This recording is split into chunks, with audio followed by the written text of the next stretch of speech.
BBC বাংলার অধিবেশন প্রবাহতে আপনাদের স্বাগত। আজ আপনাদের সাথে লন্ডন স্টুডিও থেকে আছি মানসী বড়ুয়া। ইন্নালিল্লাহ। আবার মধ্যপ্রাচ্যে তৃতীয় বিশ্বযুদ্ধ ছড়িয়ে পড়েছে। জায়নবাদীরা কোনোভাবেই যুদ্ধবিরতি করতে দিচ্ছে না এই দখলদার ইসরায়েল। এ কারণে ইরানও যুদ্ধবিরতি করবে না বলে ছাপ জানিয়ে দিয়েছে। তবে মার্কিন যুক্তরাষ্ট্র অনেক হাতে পায়ে ধরে তারা যুদ্ধবিরতি করার চেষ্টা করলেও ইরানের পক্ষ থেকে ছাপ জানিয়ে দেওয়া হয়েছে যে যুদ্ধবিরতি কার্যকর হবে না। অবস্থায় দখলদারেরা চরমভাবে বিপাকে পড়েছে। আর এরই মাঝে আমাদের হাতে এসে পৌঁছেছে এই যুদ্ধের সর্বশেষ গুরুত্বপূর্ণ সবথেকে তাজা আপডেট সংবাদ আপনাদের জানিয়ে দিব। প্রথমেই জানাবো, যুদ্ধক্ষেত্রে নতুন কৌশল দেখানোর প্রস্তুতি, ইরানের অনিশ্চিত শান্তি আলোচনা। মার্কিন যুক্তরাষ্ট্র এবং ইরানের মধ্যে ঘোষিত 2 সপ্তাহের যুদ্ধবিরতি সময়সীমা শেষের দিকে এগোচ্ছে। তবে এখন পর্যন্ত নতুন কোনো শান্তি আলোচনার খবর নিশ্চিত হওয়া যায়নি। এরই মতো ইরান জানিয়েছে তারা যুদ্ধক্ষেত্রে নতুন কৌশল প্রদর্শনের প্রস্তুতি নিচ্ছে। একবার তাই ইরানের পক্ষ থেকে জানানো হয়েছে যে যুক্তরাষ্ট্রকে ধসিয়ে দেওয়ার জন্য আমরা প্রস্তুত। এরপর জানাবো, পাকিস্তানের ইসলামাবাদে শান্তি আলোচনা ব্যর্থ হোক এটাই চান নেতানিয়াহু। খবর আল জাজিরার। ইরান যুক্তরাষ্ট্রের সম্ভাব্য শান্তি আলোচনা ঘিরে উত্তেজনা বাড়ছে। একদিকে পাকিস্তানের রাজধানী ইসলামাবাদে আলোচনা শুরুর প্রস্তুতি প্রায় সম্পূর্ণ, অন্যদিকে ইসরায়েলের ভেতরই এই আলোচনা ব্যর্থ হওয়ার প্রত্যাশার কথা সামনে আসছে। আর এটি পরিস্থিতিকে আরও জটিল করে তুলছে। খবর আল জাজিরার। মার্কিন প্রেসিডেন্ট ডোনাল্ড ট্রাম্প যুদ্ধবিরতি করতে চাইলেও কুখ্যাত সন্ত্রাসী নেতানিয়াহু তিনি যুদ্ধবিরতি করতে চাচ্ছেন না। এদিকে ইরান হয় আলোচনায় বসবে, না হয় তেহরানকে কঠোর হুঁশিয়ারি ট্রাম্পের। ইরানকে আলোচনায় আনতে চাপ ও হুমকির সুর আরও তীব্র করেছে মার্কিন প্রেসিডেন্ট ট্রাম্প। একদিকে তিনি আলোচনায় আসার কথা বলছেন, অন্যদিকে চুক্তি না হলে ইরানকে অভূতপূর্ব পরিণতির মুখে পড়তে হবে বলে সতর্ক করা হয়েছে। একই সময় ইরানও হুঁশিয়ারি দিয়েছে যে হুমকির মুখে তারা কোনো আলোচনায় বসবে না। এবারে জানাবো, এলএনজি টার্মিনাল বন্ধ, দেশের গ্যাস সরবরাহে বড় ঘাটতি। আমদানি করা তরলীকৃত প্রাকৃতিক গ্যাস বা এলএনজি সরবরাহকারী সাগরে ভাসমান একটি ফ্লোটিং স্টোরেজে হঠাৎ করে কারিগরি ত্রুটির কারণে বন্ধ হয়ে যায় দেশের গ্যাস সরবরাহ। উল্লেখযোগ্য ঘাটতি দেখা দিয়েছে। এতে রাজধানী ঢাকা সহ আশপাশের বেশ কয়েকটি অঞ্চলে গ্যাসের চাপ কমে গেছে বলে জানিয়েছে সংশ্লিষ্ট কর্তৃপক্ষ। এবং সর্বশেষ জানাবো, মুফতি আমির হামজার বিরুদ্ধে গ্রেপ্তারি পরোয়ানা জারি। কুষ্টিয়া 3 আসনের সংসদ সদস্য জামাত ইসলামের নেতা আমির হামজার বিরুদ্ধে বিদ্যুৎ জ্বালানি ও খনিজ সম্পদ মন্ত্রী ইকবাল হাসান মাহমুদ টুকুকে নিয়ে মানহানিকর মন্তব্য করার অভিযোগে দায়ের করা মামলায় গ্রেপ্তারি পরোয়ানা জারি করেছে আদালত। আজ 11টার দিকে সিরাজগঞ্জের সিনিয়র জুডিশিয়াল ম্যাজিস্ট্রেট আদালতে এই পরোয়ানা জারি করা হয়। প্রিয় দর্শক, এতক্ষণ শুনছিলেন সংবাদ শিরোনাম, এবারে বিস্তারিত। তবে তার আগে বন্ধুরা অনুরোধ থাকবে এই সংবাদটিতে একটি লাইক দিন। এই চ্যানেলে আপনি নতুন হয়ে থাকলে আমাদের সংবাদটি দেখতে দেখতে চ্যানেলটি সাবস্ক্রাইব করে রাখুন। কমেন্ট করে বন্ধুরা আপনার মূল্যবান মতামত জানিয়ে দিন আপনি বিশ্বের কোন দেশ থেকে বা বাংলাদেশের কোন স্থান থেকে আমাদের সংবাদটি দেখছেন এবং শুনছেন। আর বন্ধুরা, সংবাদটি আপনার সোশ্যাল মিডিয়া ফেসবুকে শেয়ার করে বন্ধুদেরও দেখার সুযোগ করে দিন। গাজা যুদ্ধে আপনি যদি নিরীহ ফিলিস্তিনিদের ভালোবেসে থাকেন বন্ধুরা, কমেন্টে ইয়েস লিখে পুরো বিশ্বকে আমাদের এই সংবাদটি দেখার সুযোগ করে দিন। এবারে বিস্তারিত। যুদ্ধক্ষেত্রে নতুন কৌশল দেখানোর প্রস্তুতি, ইরানের অনিশ্চিত শান্তি আলোচনা।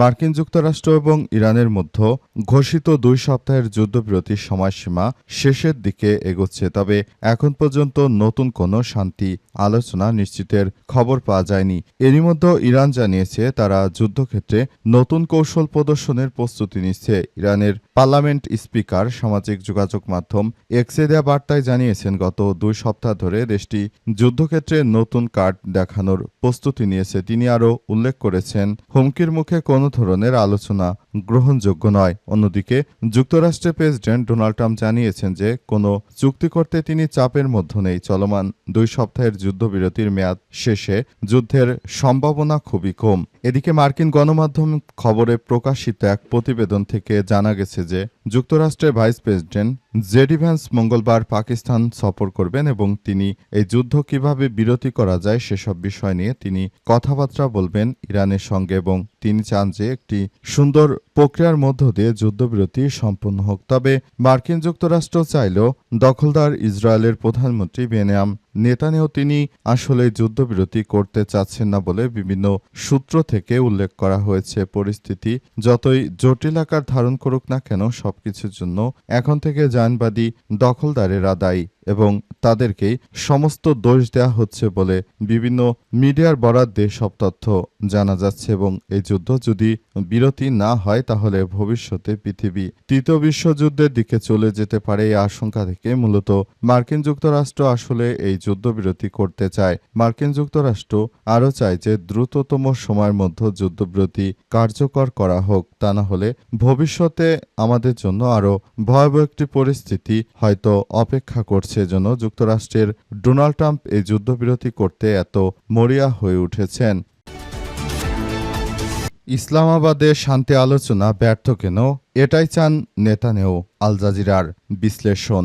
ইরান যুক্তরাষ্ট্র সম্ভাব্য আলোচনা যেন ব্যর্থ হয়, এটা নিয়ে উত্তেজনা তৈরি হয়েছে। একদিকে পাকিস্তানের রাজধানী ইসলামাবাদে আলোচনা শুরুর জন্য প্রস্তুতি গ্রহণ করা হয়েছে, অন্যদিকে যুক্তরাষ্ট্রের প্রেসিডেন্ট ডোনাল্ড ট্রাম্প তিনি যুক্তরাষ্ট্রের ভাইস প্রেসিডেন্ট জেডি ভেন্সকে আসলে এই শান্তি আলোচনা করার জন্য পাঠাচ্ছেন। তবে পরিস্থিতি যতই খারাপ আকার ধারণ করুক না কেন সবকিছুর জন্য আসলে জায়নবাদী ইহুদিবাদী ইসরায়েল পুরোপুরি দায়ী, কারণ তারা শুরু থেকে এখন পর্যন্ত দখলদার ইসরায়েলি বাহিনীর জন্য যে ধরনের কার্যক্রম চালিয়ে যাচ্ছে এটি কোনোভাবে গ্রহণযোগ্য হতে পারে না। সবকিছুর জন্য দখলদার ইসরায়েলি বাহিনী পুরোপুরি দায়ী। তারা শুরু থেকে যে ধরনের কার্যক্রমগুলো চালিয়ে যাচ্ছে এর জন্য অত্যন্ত দুঃখজনক হলেও সত্য যে এই কুখ্যাত নেতানিয়াহু তিনি চান না যে ইরানের সঙ্গে মার্কিন যুক্তরাষ্ট্রের যুদ্ধবিরতি হোক। তিনি চান এই যুদ্ধ কন্টিনিউয়াসলি চলতে থাকুক, তাহলে হয়তো ভবিষ্যতে তিনি ইরানের বিরুদ্ধে আরও প্রতিরোধ গড়ে তুলতে পারবেন এবং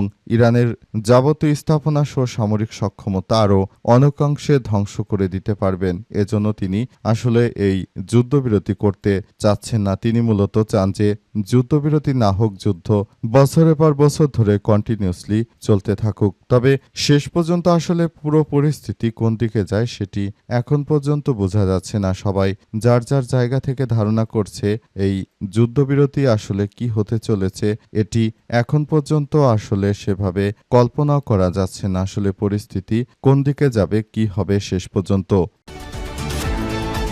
ইরান হয় আলোচনায় বসবে, না হয় তেহরানকে কঠোর হুঁশিয়ারি ট্রাম্পের। ইরানকে আলোচনায় আনার জন্য মার্কিন প্রেসিডেন্ট ডোনাল্ড ট্রাম্প নানাভাবে প্রচেষ্টা চালিয়ে যাচ্ছে। তবে ইরানের পক্ষ থেকে সাফ জানিয়ে দেওয়া হয়েছে যে আমাদের উপর যে নৌ অবরোধ চাপিয়ে দিয়েছে মার্কিন প্রেসিডেন্ট ডোনাল্ড ট্রাম্প, এটা যতক্ষণ না পর্যন্ত তিনি বাতিল করছেন ততক্ষণ পর্যন্ত আমরা আসলে এই যুদ্ধবিরতি করতে কোনোভাবেই রাজি হতে পারব না বলে তারা নিশ্চিত করেছে। বর্তমান পরিস্থিতিতে মার্কিন যুক্তরাষ্ট্র পাকিস্তানে একটি বিশেষ প্রতিনিধি দল পাঠালেও সেখানে ইরানের পক্ষ থেকে কোনো প্রতিনিধি দলকে পাঠানো হয়নি। ইরান সরাসরি জানিয়ে দিয়েছে যে এই যুদ্ধবিরতিতে তারা কোনোভাবেই রাজি নয়। এই যুদ্ধবিরতি দ্রুততম সময়ের মধ্যে শেষ করতে হবে।